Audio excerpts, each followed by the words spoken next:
Hello everyone, this is Kamran.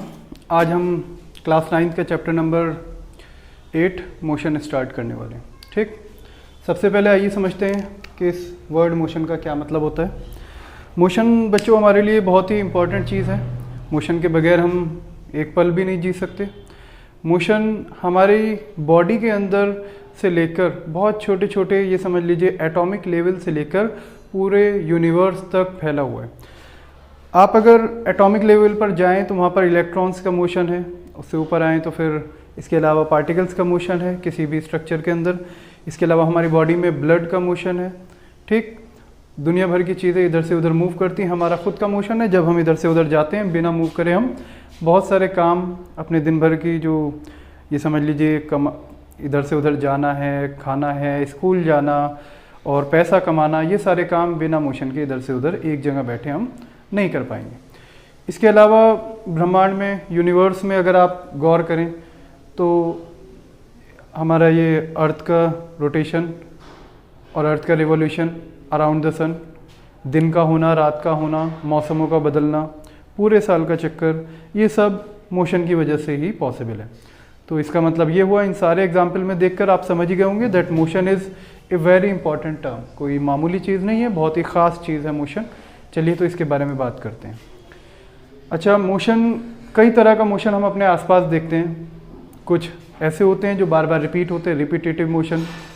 कुछ periodic motion होते हैं जो एक ख़ास टाइम पर बार बार रिपीट होते रहते हैं, जैसे अर्थ का रोटेशन है, रिवॉल्यूशन है। ठीक, उनको पीरियोडिक मोशन कहते हैं। इसके अलावा कुछ ऑब्जेक्ट ऐसे होते हैं जो सर्कल में दौड़ते हैं, उसको बोलते हैं हम सर्कुलर मोशन। ठीक, दुनिया भर के मोशन है। हम अगर गौर करें अपने आसपास, we can see that there are so many object at rest and so many object in motion. बहुत सारे आपको ऐसे ऑब्जेक्ट मिल जाएंगे हमारे आसपास ही गौर करने पर जो रेस्ट पर होते हैं, जैसे बिल्डिंग, ट्रीज़ और दुनिया भर के पहाड़, ये सारी चीज़ें अपनी जगह पर, बड़ी बड़ी इमारतें, पार्क, ये सब रेस्ट पर होते हैं। इनकी पोजीशन अगर आप आज गौर करें, कल गौर करें, कुछ वक्त बाद गौर करें, तो ये चीज़ें अपनी पोजीशन चेंज नहीं करती। ठीक, इसीलिए हम कहते हैं इनको रेस्ट पर। इसका मतलब ये हुआ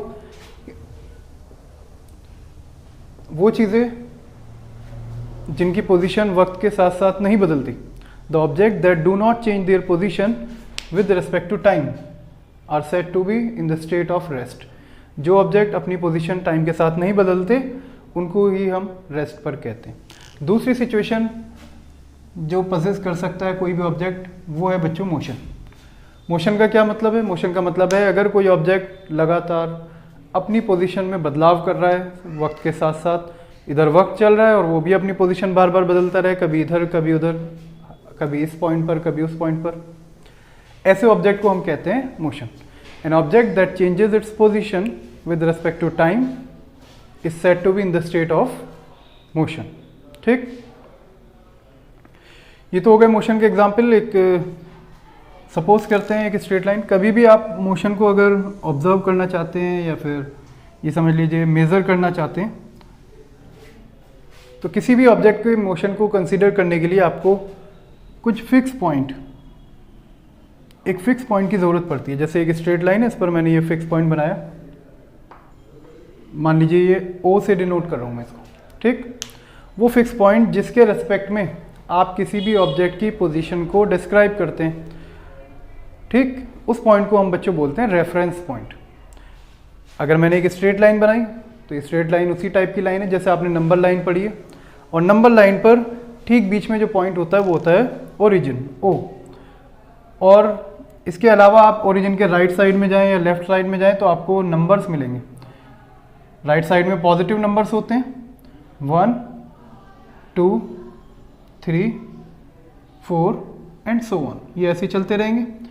इन the same manner on left hand side we have negative numbers like this, -1, -2, -3, -4 and so on.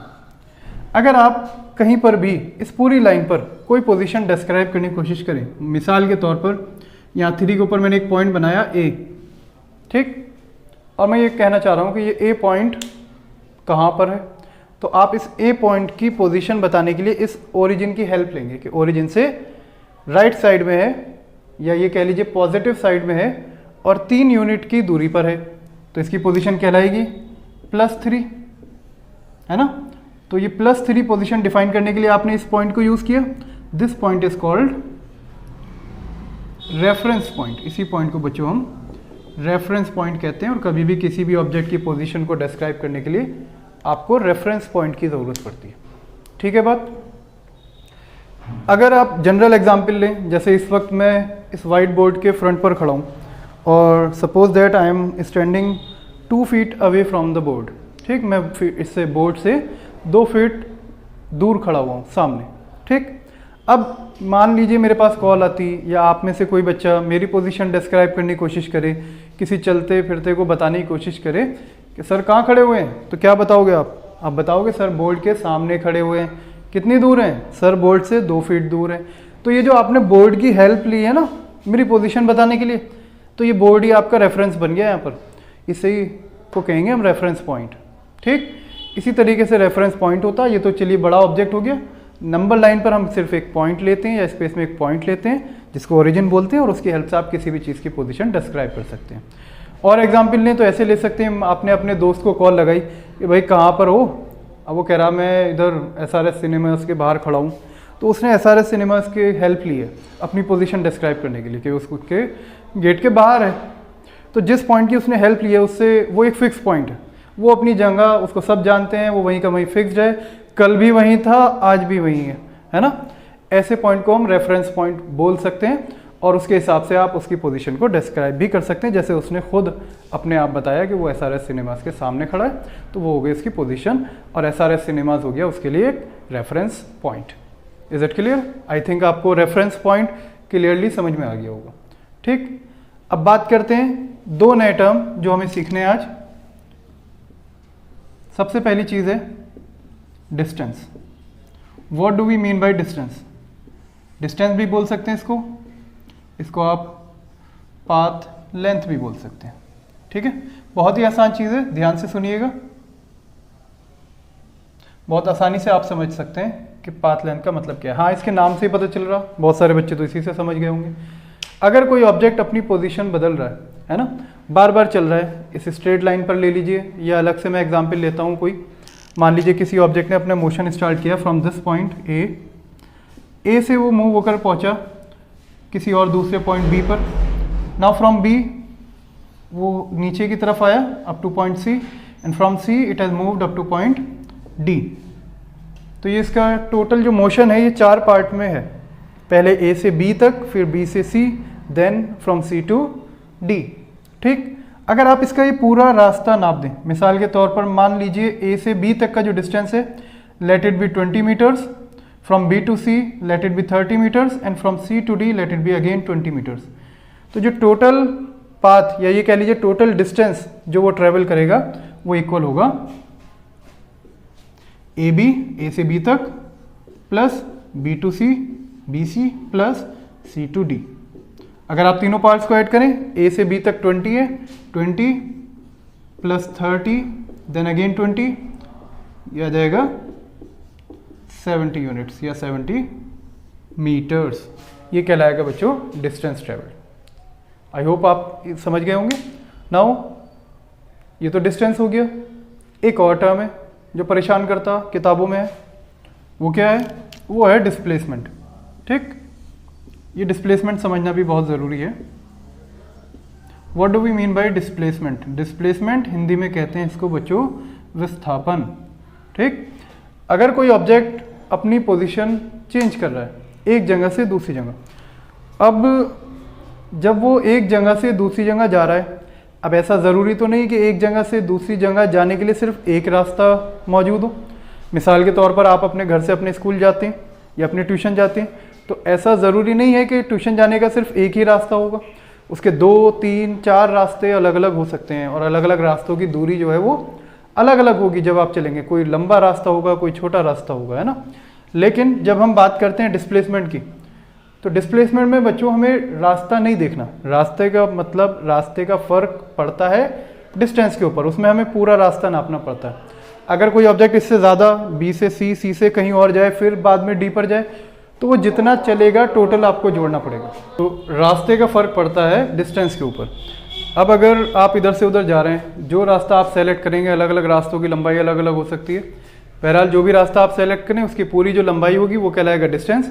लेकिन अगर आप रास्ते की परवाह ना करें, सीधा ए से डी एक स्ट्रेट लाइन बनाकर सीधा ए से डी, कोई रास्ता नहीं देखना, कहाँ से आप आए, कितना आप चले, कोई मतलब नहीं, सिर्फ ए से डी तक, बीच में घर दीवारें सब तोड़ के नापना है।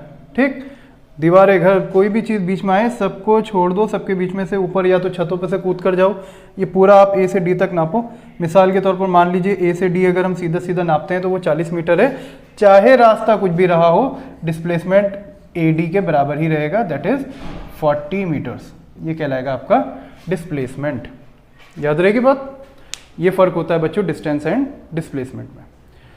डिस्टेंस के लिए आपको पूरा टोटल पाथ लेंथ कैलकुलेट करनी पड़ती है, मेज़र करनी पड़ती है। और डिस्प्लेसमेंट के लिए हमें इनिशियल पोजीशन से फाइनल पोजीशन तक एक डायरेक्ट स्ट्रेट लाइन, आप ऐसे भी बोल सकते हैं that shortest distance between initial and final position is called displacement. Initial से फाइनल पोजीशन के बीच में जो शॉर्टेस्ट डिस्टेंस होता है उसी को हम डिस्प्लेसमेंट कहते हैं। ठीक, एक और एडिशनल बात, यूनिट क्या होती है? Distance and displacement both are length, और लेंथ की यूनिट होती है बच्चों मीटर। तो चाहे आप डिस्टेंस निकालें चाहे डिस्प्लेसमेंट, दोनों के लिए जो यूनिट यूज़ करेंगे हम, वो ऐसा यूनिट हम यूज़ करेंगे मीटर। ऐसा unit for distance and displacement both is metre. याद रहेगा। One more point of difference, एक और पॉइंट ऑफ डिफरेंस है इनका। एक तो ये है कि पाथ पर इंडिपेंडेंट है, डिस्टेंस पाथ पर डिपेंड करता है, डिस्प्लेसमेंट इंडिपेंडेंट है। दूसरा पॉइंट ऑफ डिफरेंस ये है कि हमारा जो डिस्टेंस होता है बच्चों, ये डिस्टेंस जो है it is a scalar quantity. Distance एक स्केलर क्वांटिटी है। स्केलर क्या होती है? स्केलर वो क्वांटिटीज होती हैं जिसमें हमें डायरेक्शन नहीं कंसीडर करनी होती। आप किसी भी डायरेक्शन में नापें, कैसे भी नापें, डायरेक्शन को कंसीडर ही नहीं करना है एट ऑल, उसकी डेफिनेशन में नहीं है, तो वो कहलाएगी स्केलर क्वांटिटीज। लेकिन वो क्वांटिटीज़ जिन पर डायरेक्शन का फ़र्क पड़ता है, अगर आप डायरेक्शन बदलेंगे तो ये भी बदल जाएंगे।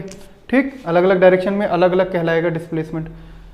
तो ऐसी क्वांटिटीज़ को हम कहते हैं बच्चों वेक्टर क्वांटिटीज़। वेक्टर क्वांटिटीज़ जो डायरेक्शन पर डिपेंड करती है, जिनके अंदर डायरेक्शन होती है। क्या डायरेक्शन होती है डिस्प्लेसमेंट की? वो होती है from initial position to final position, initial से फाइनल की तरफ। और स्केलर क्वांटिटीज़ वो होती है जिनके अंदर कोई डायरेक्शन नहीं होती। तो डिस्टेंस हमारा स्केलर है और डिस्प्लेसमेंट हमारा वेक्टर है। ठीक।